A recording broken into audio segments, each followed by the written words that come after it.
बिस्मिल्लाहिर्रहमानिर्रहीम। Dear aspirants, अस्सलामुअलैकुम। Babar Nadeem hair. आज 13 दिसंबर 2020 है और आज हम सीपीसी का जो लेक्चर नंबर 18 है, जो कि ऑर्डर 6 पे लास्ट लेक्चर है, रूल 16 से रूल 18 तक, उसको हम देखने जा रहे हैं। And the very important lecture about the amendments of the pleadings, ये वो टॉपिक है जो कि एग्ज़ाम के पॉइंट ऑफ व्यू से भी एक हॉट हॉट टॉपिक है और जो प्रैक्टिस के पॉइंट ऑफ व्यू से भी बहुत इम्पोर्टेंट है। हम इसको इस एंगल से करेंगे कि चाहे हम एज ए लॉयर कोर्ट में पेश हो रहे हैं, चाहे हम लोग जो है वो एग्ज़ाम में इस पॉइंट ऑफ व्यू से एक एग्ज़ाम प्रोपोजिशनल क्वेश्चन हल करने जा रहे हैं, चाहे हम एक सब्जेक्टिव क्वेश्चन अटेम्प्ट करने जा रहे हैं, चाहे वो हमें एक ऑर्डर पूछ ले फैक्ट्स दे के कि इसके बारे में अमेंडमेंट ऑफ प्लीडिंग का जो है वो आप ऑर्डर लिखें। तो उस सारे एंगल को हम कवर करेंगे और फिर हम इसकी एक्सरसाइज भी करेंगे फेसबुक के ऊपर, जहाँ पे मैं आपको प्रोपोजिशंस दूंगा ऑर्डर लिखने के लिए या कोई क्यूरी सॉल्व करने के लिए। तो आज का लेक्चर आपने बहुत ध्यान के साथ जो है आपने देखना है और इंशाल्लाह मैं उम्मीद करता हूँ कि आपको इंशाल्लाह बहुत ज़बरदस्त किस्म की जो है वो समझ आएगी। Don't forget to share it. जो आपके सामने चीज़ें लिखी आ रही हैं, प्लीज़ प्लीज़ इनको इग्नोर ना करें, इनको देखें और इसके अलावा जो है नोटबुक पास रखें और उसको जो है वो आप नोट करते चले जाएं। तो हम लोग जो है वो स्टार्ट करते हैं। इससे पहले कि हम लोग जो है वो रूल 16, 17, 18 को देखें, जैसे मैंने आपको बताया था कि एक कॉपी पेंसिल रखनी है और साथ के साथ जो है वो आपने अपना जो है वो इंडेक्स जो है उसको तैयार करना है। तो ये आपके सामने एक इंडेक्स जो है वो आ भी रहा है, आपने साथ के साथ जो है वो इंडेक्स अपना जो है वो बनाते चले जाना है। मैंने पिछले लेक्चर में भी इसको रिकैप किया था। तो अब आज चूंकि आज का लेक्चर ज़रा लेंथी है तो मैं आगे चलता हूँ, बाकी आप लोग जो है वो पिछले लेक्चर्स को भी जो है वो कवर कीजिएगा। सॉरी, आज जो है वो संडे है, मैं सुबह के वक्त लेक्चर रिकॉर्ड कर रहा हूँ, तो बच्चे जो हैं इनका शोर जो है ना ये बंद करवाना मेरे बस की बात नहीं है। अच्छा जी, तो रूल 16 स्ट्राइकिंग आउट प्लीडिंग के बारे में है, ठीक है। तो सबसे पहले हम इसकी वर्डिंग देख लेते हैं, वो क्या है। Striking out pleading, the court में, आपको पता है में जहाँ पे आ जाए वहाँ पे usually not a hard and fast rule, लेकिन यूजली में का जो वर्ड है उसका मतलब होता है डिस्क्रिप्शन। आपको एक बात बता दूं, मे डज नॉट मीन डायरेक्टरी और शेल डज नॉट मीन के that is mandatory. The rule of interpretation is that if some may or shall is followed by some penal clause, then that is a mandatory provision. For example, अगर return statement नहीं आएगा तो उसका defence stock of हो जाएगा। वहाँ पे जो शेल है वो मैंडेटरी की टर्म में आएगा क्योंकि आगे पेनल्टी भी दी हुई है। लेकिन अगर पेनल्टी नहीं दी गई तो that shall does not mean के that is a mandatory provision. इसी तरह मे के साथ अगर पेनल्टी दी गई है तो दैट डज नॉट मीन के वहाँ पे मे जो है वो डायरेक्टरी टर्म में यूज हुआ है। एनी हाउ द कोर्ट से मुराद कौन सी कोर्ट हो सकती है? वो कोर्ट जो कि उस मैटर को एंटरटेन करने की जुरिडिक्शन रखती है, वो वाली कोर्ट जो होती है, ठीक है। द कोर्ट में at any stage of the proceeding, कोई भी स्टेज हो सकती है प्रोसीडिंग की, मसलन it should be during trial, it should be at appellate stage, ठीक है। तो जो है बल्कि कुछ जजमेंट ऐसी भी हैं कि even after pronouncement of judgement जो है अमेंडमेंट में be allowed to the extent of plaint और रिटन स्टेटमेंट, ठीक है। एनी हम उसमें नहीं जाते। द कोर्ट में at any stage of the proceeding order to be struck out और amend any matter, court order कर सकता है क्या कि कोई भी मैटर जो है इन द प्लीडिंग विच में भी उसको क्या कर दिया जाए, स्ट्रक आउट कर दिया जाए या अमेंड कर दिया जाए। स्ट्रक आउट का मतलब है निकाल ही दो, अमेंड का मतलब है उसको बदल दो, कोई और वर्डिंग उसकी जगह पे लिखो। In any pleading which may be unnecessary और स्कैंडलस और which may tend to prejudice embarrass or delay the fair trial. और वो सर्कमस्टांसिस क्या होंगे रूल 16 के तहत, वो मैटर्स जो अननेसेसरी होंगे या स्कैंडलस होंगे। दो, या तीसरा ये है कि जो दूसरी पार्टी को प्रेजुडाइज करें, बर्स करें या delay the fair trial of the suit. ठीक है। अच्छा, अब हम इसको जो है वो देखते हैं कि ये जो है वो रूल 16 को ज़रा डेप्थ में हम देखते हैं। और अच्छा, रूल 17 और 16 में मैं आपको फ़र्क बता दूं कि रूल 16 वो है जहाँ पे आप दूसरी पार्टी की प्लीडिंग में अमेंडमेंट चाहते हो, और रूल 17 वो है जहाँ पे आप अपनी प्लीडिंग में अमेंडमेंट चाहते हो। रूल 16 जो है वो है amendment against the will of a party, और जो रूल 17 है वो ये है अमेंडमेंट विद द विल और कंसेंट ऑफ अ पार्टी। ठीक है। तो अब मैं जब आपको डिटेल में बताऊंगा तो इंशाल्लाह आपको जो है वो समझ आ जाएगी।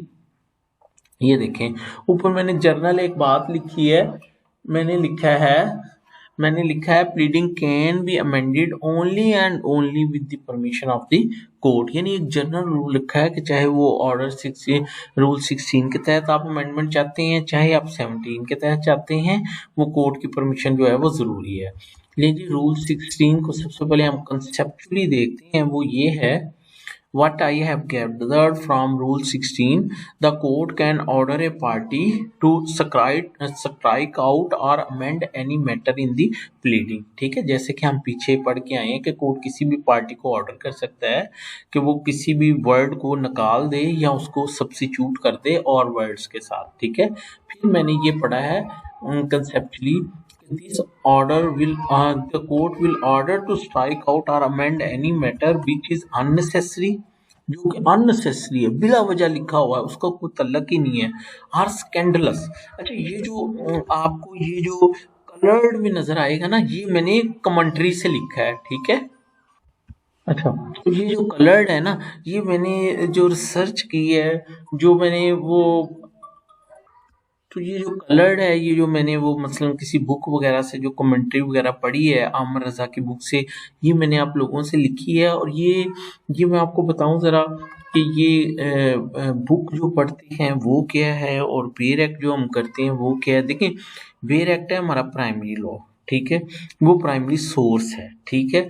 अब याद रखें, there are two sources of law, primary sources and secondary sources, and the secondary sources are always in explanation of the primary sources।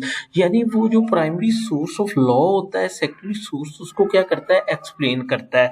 मसलन कि हम अमेंडमेंट पढ़ रहे हैं रूल 16 17, ये हमारा प्राइमरी सोर्स ऑफ लॉ है, और हम किसी बुक से हेल्प ले रहे हैं, वो आपका सेकेंडरी सोर्स ऑफ लॉ है।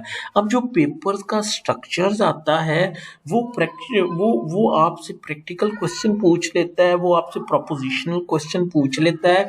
तो वहाँ पे वो बेयर एक्ट के साथ साथ जो है आपको थोड़ा सा बेसिक जो सेकेंडरी सोर्स है या बेसिक जो टर्म है जो कोर्ट में बार बार इस्तेमाल होनी होती है, उसके ऊपर भी आपकी जो ग्रिप है वो उसको होना ज़रूरी है। तो मैंने हमेशा आपको जब भी लेक्चर दिया है, मैंने प्राइमरी सोर्स के साथ सेकेंडरी सोर्स को डिस्कस करके तो उसके मुताबिक आप लोगों को गाइड किया है। और आगे भी अगर आप कोई खुद से पढ़ना चाहते हैं तो उसका तरीकेकार ये है कि आप डायरेक्ट ले लें और कोई एक बुक जो है सिलेक्ट कर लें कि मैंने ये बुक को साथ लेके जाना। मेरी बात सुने, वैसे देखें कि सिर्फ अमेंडमेंट के ऊपर वॉल्यूम्स में बुक मिल जाएंगी। ठीक है, मोटी मोटी बुक्स मिल जाएंगी। क्या वो सारी आप पढ़ सकते हैं?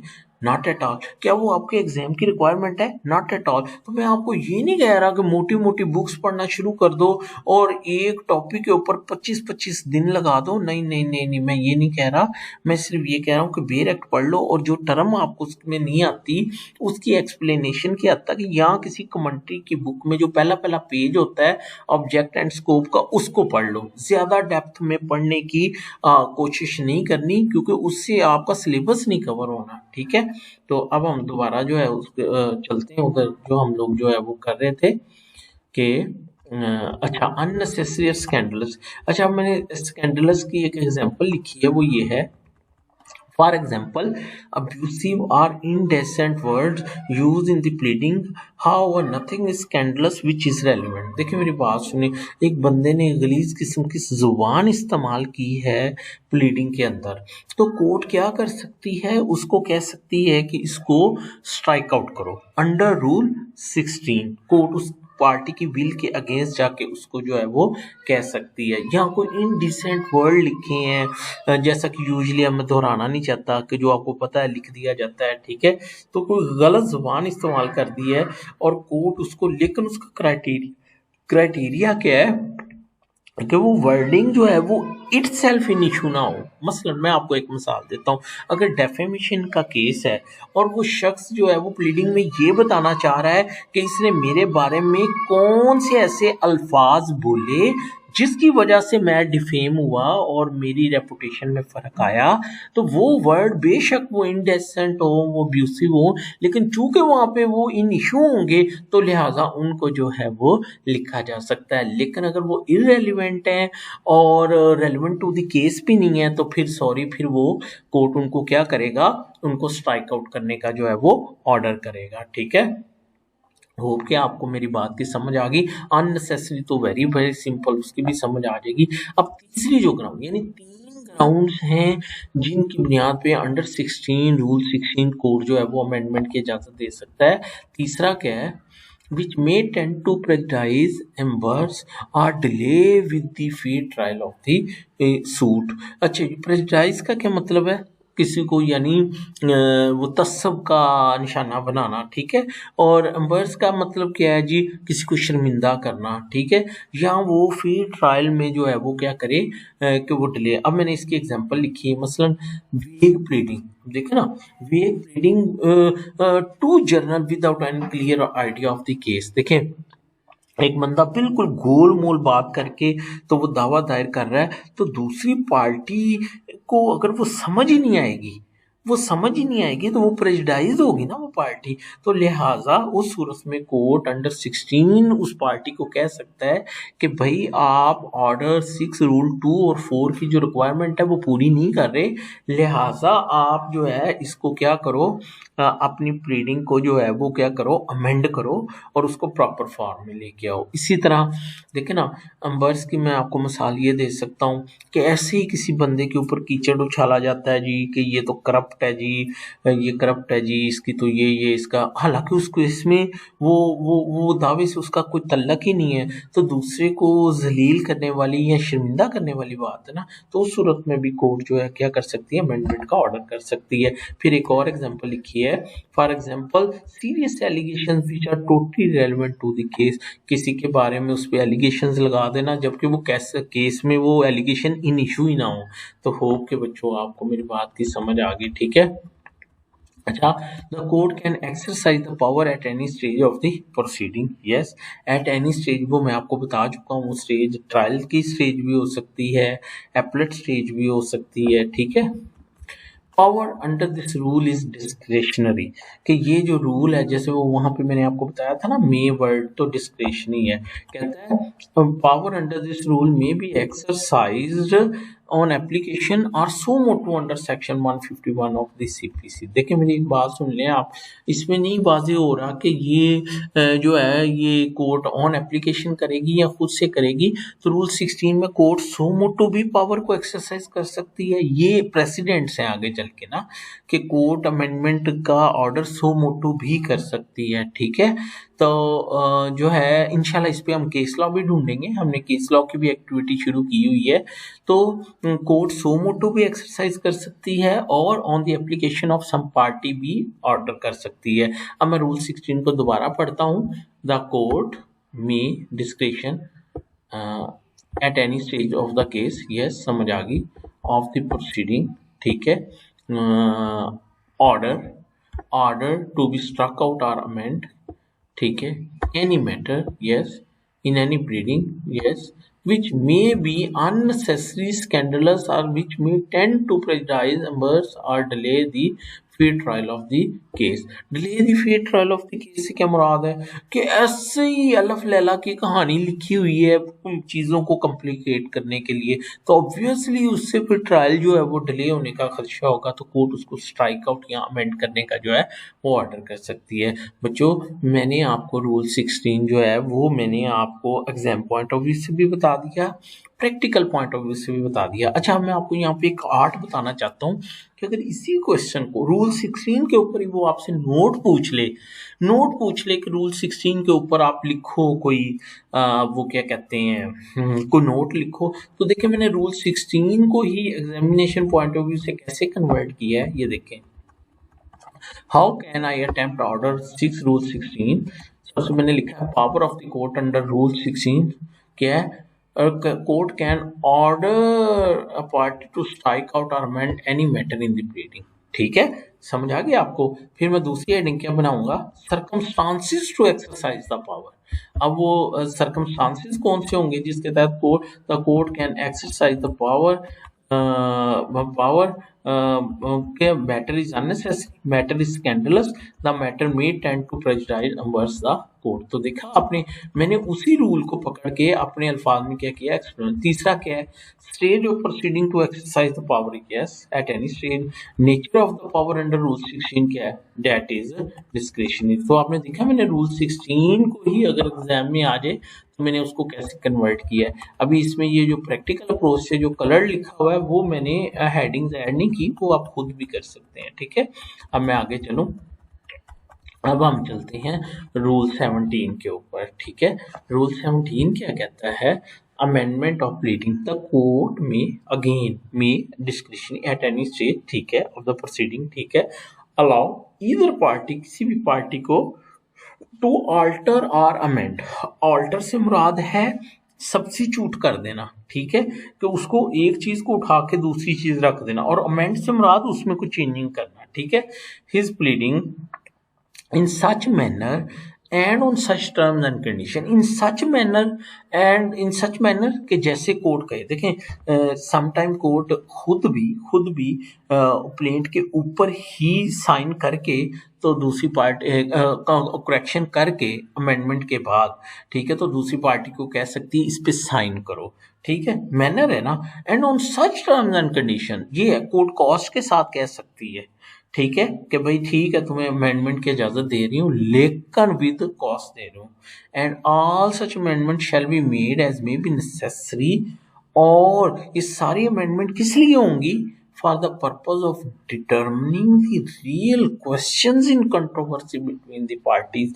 यानी ग्राउंड क्या होगी वो अमेंडमेंट अलाउ करने की, कि वो जो अमेंडमेंट मांग रहा है वो जरूरी है to determine the real question in issue between the parties. तो अब हम इसको डिटेल में पढ़ेंगे तो इंशाल्लाह आपको जो है वो समझ आ जाएगी। ठीक है, अब हम रूल 16 पे चलते हैं।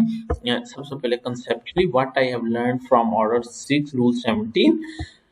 The court may permit a party to alter or amend his pleading in a certain manner and on certain terms and conditions। ठीक है, समझ आ गई मेरी बात की।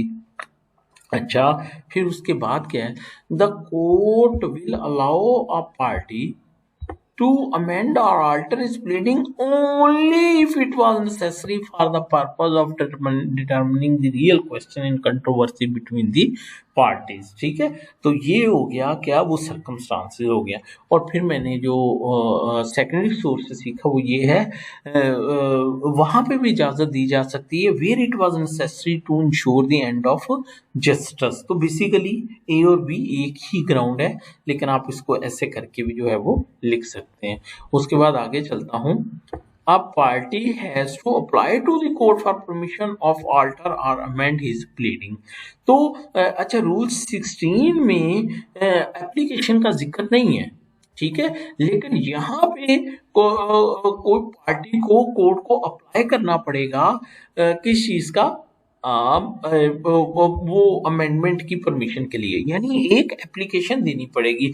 और जजमेंट्स क्या कहती हैं कि कोर्ट सो मोटू भी अमेंडमेंट का ऑर्डर जो है वो क्या कर सकती है। ठीक है, फिर ये कहता है the court can allow to amend और alter the pleading at any stage of the proceeding.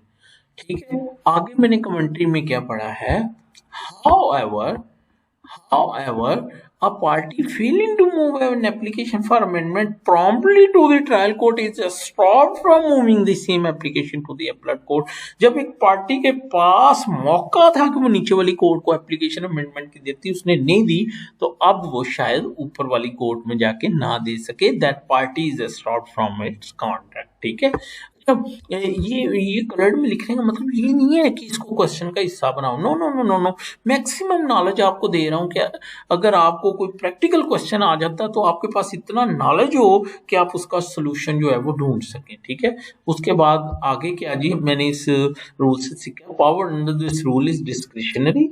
However, that power should be exercised keeping in view the judicial principle। तो ये प्राइमरी सोर्स था और ये मैंने सेकेंडरी सोर्स से सीखा। ठीक है, उसके बाद है difference between rule 16 is that rule 16 is to strike out or amend pleading of other party, whereas rule 17 is to amend one's own pleading। ठीक है, अच्छा फिर एक और बात है, ये भी मैंने कमेंट्री से जस्ट आपके नॉलेज के लिए शेयर कर रहा हूँ। देखिए सेक्शन 152 के तहत भी अमेंडमेंट की इजाजत होती है, किसके लिए, फॉर जजमेंट एंड डिक्री के लिए। ठीक है, 152 और 153 के तहत कोर्ट जो है ना किसी पार्टी को अमेंडमेंट की क्या कर सकती है, इजाजत दे सकती है। इसी तरह ऑर्डर 6 रूल 16 में अदर पार्टी, ऑर्डर 6 रूल 17 में ऑन प्लेडिंग में वो अमेंडमेंट, ऑर्डर 14 रूल 5 में इश्यूज में अमेंडमेंट की इजाजत दी जा सकती है। ऑर्डर 1 रूल 10 में किसी पार्टी को ऐड या डिलीट करने की अमेंडमेंट की इजाजत दी जा सकती है। और 151 इनहेरेंट पावर ऑफ कोर्ट है, जहां पे कोई स्पेसिफिक प्रोविजन नहीं दी गई, कोर्ट उसको जो है वो क्या कर सकती है, वो दे सकती है वो परमिशन अमेंडमेंट की under section 151 for the end of justice, to secure या to ensure the end of justice. तो बेसिकली वो जो ऊपर ग्राउंड लिखी थी ना एक मैंने एंड ऑफ जस्टिस, वो सेक्शन 151 की वर्डिंग है। ठीक है, तो होप कि आपको समझ आ गई मेरी बात की। अच्छा, मैंने आपके लिए कुछ एग्जांपल लिखी हैं जहाँ पे कोर्ट इजाजत दे सकता है अमेंडमेंट की। अब आप इसको आप अपने क्वेश्चन में भी शामिल कर सकते हैं। मसलन क्लैरिकल मिस्टेक है, bona fide wrong of description of property है, कहीं पे मिस्टेक ऑफ लॉ और फैक्ट हो गया है, लेकिन वो बोनाफाइडी मिस्टेक होनी चाहिए, मेलाफाइडी नहीं होनी। या लीगल प्ली सॉट, या वो लीगल ऑब्जेक्शन उसमें ऐड करना चाह रहा है, या प्रॉपर्टी की मिस डिस्क्रिप्शन ऑफ पार्टी है तो वो उसको दुरुस्त करना चाह रहा है, तो वहाँ पे अमेंडमेंट की इजाजत जो है वो दी जा सकती है। अमेंडमेंट की इजाजत नहीं दी जाएगी कब, जब मेलाफाइडी होगी, जब नेग्लिजेंस ऑफ पार्टी होगी, जैसे कि मैंने बताया, या केयरलेसनेस ऑफ पार्टी होगी कि वो नीचे अमेंडमेंट मांगी नहीं, ऊपर जाके कह रही है, या to take away right of other party due to lapse of time. देखिए मेरी एक बात सुने, एक शख्स ने अमेंडमेंट के लिए अप्लाई नहीं किया, तो अब जब वो अमेंडमेंट के लिए आया है तो वो जो रिलीफ या क्लेम की अमेंडमेंट चाहता है वो वैसे ही टाइम बार्ड हो गया है। ठीक है, तो अब दूसरी पार्टी की फेवर में एक राइट अक्रू हो चुका है, तो हो सकता है कोर्ट उस अमेंडमेंट को इसलिए टाइम ना की इजाजत ना दे कि he has not come to the court with the clean hands. ठीक है, अब मैं आगे चलता हूँ। अच्छा, अब बड़ा ज़बरदस्त मैंने आपके लिए लिखा है कि मैं जज हूँ, मैं रोज़ इन एप्लीकेशंस को डील करता हूँ, तो मेरे सामने क्या होता है। ठीक है, firstly a party move an application for amendment in the plaint और रिटन स्टेटमेंट। एक पार्टी मेरे पास एप्लीकेशन लेके आती है कि जैसा मैंने ना ये अमेंडमेंट करनी है वो प्लीडिंग के अंदर। अच्छा, आपको बताऊं रूल 16 के तहत कम ही आती हैं, बिल्कुल नहीं आती दरखास्तें, लेकिन रूल 17 के तहत आती हैं। ठीक है, अच्छा फिर क्या होगा, और कोर्ट क्या करेगी जब वो एप्लीकेशन आई, after that copy of application is handed over to the other party with direction to submit reply on next date of hearing. अच्छा, मैं क्या करूंगा, मैं उसकी वो एप्लीकेशन की एक कॉपी दूसरे कौंसल को वसूल करवाऊंगा और उसको कहूंगा अगली डेट में मुझे जवाब जमा करवाओ। ठीक है, after submission of the written reply the case is being fixed for argument over that application for amendment in the pleading। और फिर उसके जवाब के बाद मैं क्या करूंगा, उसको एप्लीकेशन को क्या करूंगा, फिक्स कर दूंगा बहस के लिए। ठीक है, after hearing the both parties and perusing the record either that application for permission to amend the pleading is either allowed or disallowed। या मैं वो एप्लीकेशन मंजूर कर लूंगा या डिसमिस कर दूंगा। Application is accepted if the proposed amendments are necessary for the purpose of determining the real question in controversy between the parties or to explain the facts required under Order 6 Rule 2 and 4।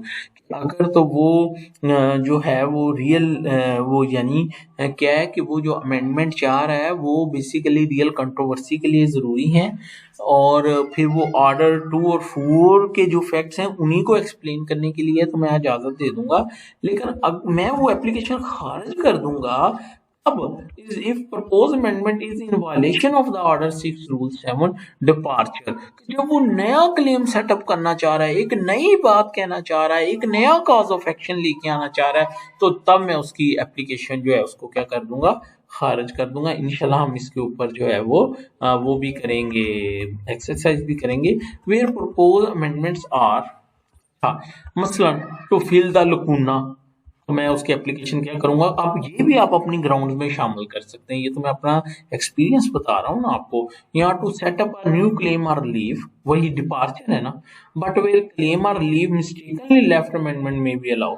लेकिन जब वो mistakenly रह गए है कोई relief या claim और case early stage पे अभी इशू भी नहीं फ्रेम हुआ है, तो मैं फिर उसको इजाजत जो है वो दे सकता हूँ। ठीक है, यहाँ to change the fundamental character of the suit. देखे ना, मेरी बात सुने, एक बंदे ने डिक्लेरेशन का सूट किया, एक बंदे ने डिक्लेरेशन का सूट किया, अच्छा, एक बंदे ने डिक्लेरेशन का सूट किया है, ठीक है, और अब वो अमेंडमेंट ले आया कि मुझे इसको स्पेसिफिक परफॉर्मेंस में कन्वर्ट करने की इजाजत दे दें, तो क्या हम दे सकते हैं? नहीं दे सकते। क्यों नहीं दे सकते भाई?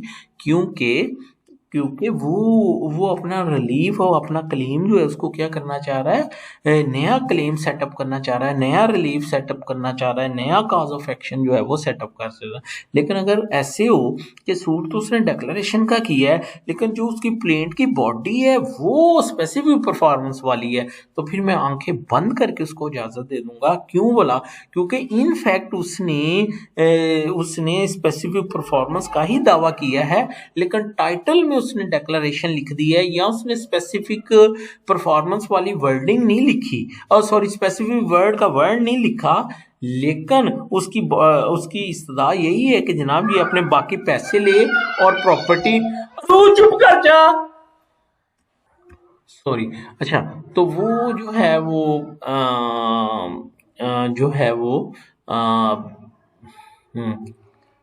अच्छा, तो पता नहीं क्या बात हो रही थी। अच्छा, to change the fundamental character of the suit, to change the subject matter, to change the cause of action. हाँ, मैं बता रहा था कि अगर उसकी बॉडी, उसने कहा यही है कि जनाब मुझे अमेंडमेंट की यानी उसने कहा यही है, ये अपने पैसे ले ले और मेरी फेवर में रजिस्टर सेल डीड एग्जीक्यूट करे, तो बेशक उसने डिक्लेरेशन का दावा किया, लेकिन है तो वो स्पेसिफिक परफॉर्मेंस का ही ना, तो उस सूरत में उसको जो है उसकी इजाज़त जो है वो दे दी जाएगी। ठीक है, उसके बाद है, अच्छा फिर क्या है, जब मैं एप्लीकेशन एक्सेप्टेड हो जाएगी तो फिर कोर्ट किस चीज़ का ऑर्डर करेगा? अमेंडेड। जब एप्लीकेशन एक्सेप्ट हो जाएगी तो उसके बाद कोर्ट क्या करेगी? उसके बाद कोर्ट जो है वो अमेंडमेंट का ऑर्डर करेगी कि भाई सॉरी अमेंडेड प्लेंट या रिटन स्टेटमेंट आप लोग सबमिट करवाओ। ठीक है, अच्छा, फिर उसके बाद है application for amendment must be stated propose amendment explicitly.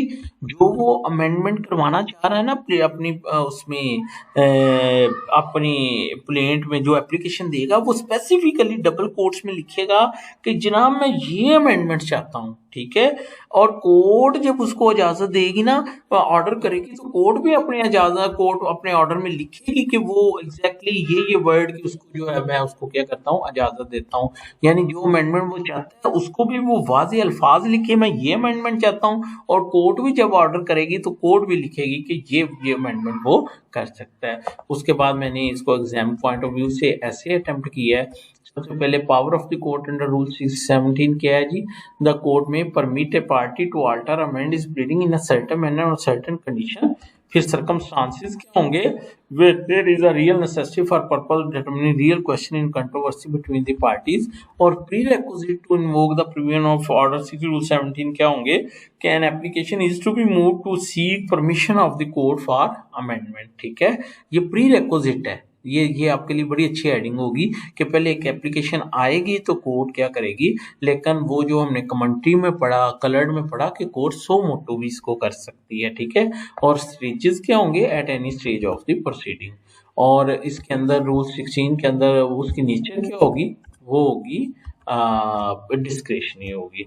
अब रूल 18 बड़ा आसान है, वो ये कहता है, रूल 18 क्या कहता है, वो कहता है कि if a party who has obtained an order for leave to amend does not amend according within time limited for that purpose by the order, or if no time is thereby limited, then within 14 days from the date of order he shall not be permitted to amend after expiration of such limited time as aforesaid, or such 14 days as the case may be, unless the time is extended by the court। वो ये कहना चाहता है कि भाई court ने अगर कहा ना कि भाई आप अगली डेट तक जो है ये अमेंडमेंट करके अमेंडेड प्लेन जमा करवाओ, तो he is bound to amendment to amend to submit that amendment. लेकिन अगर वो ऐसा नहीं करेगा, अगर वो नहीं करेगा, अच्छा, और अगर कोर्ट ने कोई टाइम नहीं रखा तो फिर 14 दिन के अंदर अंदर उसने क्या करना है, वो अमेंडेड प्लेंट या रिटर्न स्टेटमेंट जमा करवानी है। लेकिन अगर वो नहीं करेगा तो फिर वो अपनी मर्जी से तो वो अमेंडेड प्लेंट या रिटर्न स्टेटमेंट नहीं जमा करवा सकता। अलबत्ता कोर्ट उसका वो टाइम अगर एक्सटेंड कर दे तो वो जो है वो जमा करवा सकता है। या यूं समझ ले, आज कोर्ट ने जो है वो अमेंडमेंट अलाउ की, उसको अमेंडेड प्लेंट का ऑर्डर किया, और उसको अगर तो कोई डेट नहीं दी तो फिर 14 दिन के अंदर अंदर उसने देनी है। और अगर कोर्ट ने कहा है कि भाई तुम अगली डेट पे अमेंडेड प्लेंट ले आओ, लेकिन वो नहीं लेके आता, तो फिर ये कोर्ट की डिस्क्रिशन है कि कोर्ट उसको अमेंडेड प्लेंट की इजाज़त दे या ना दे। अगर कोर्ट देगी तो फिर वो अमेंडमेंट, वरना वो अपना वो राइट जो है वो उसको क्या करेगा, खो देगा। ठीक है, तो डियर एस्पिरेंट्स, अल्हम्दुलिल्लाह हम लोगों ने जो है वो रूल जो है वो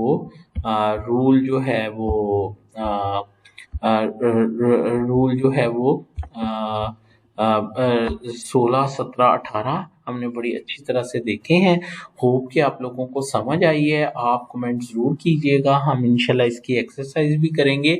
और मेरी कोशिश ये थी कि मैं आप लोगों को इसको प्रैक्टिकल अप्रोच के साथ पढ़ाऊँ। मुझे अपनी दुआओं में याद रखिएगा। Thank you so much. अल्लाह हाफिज़।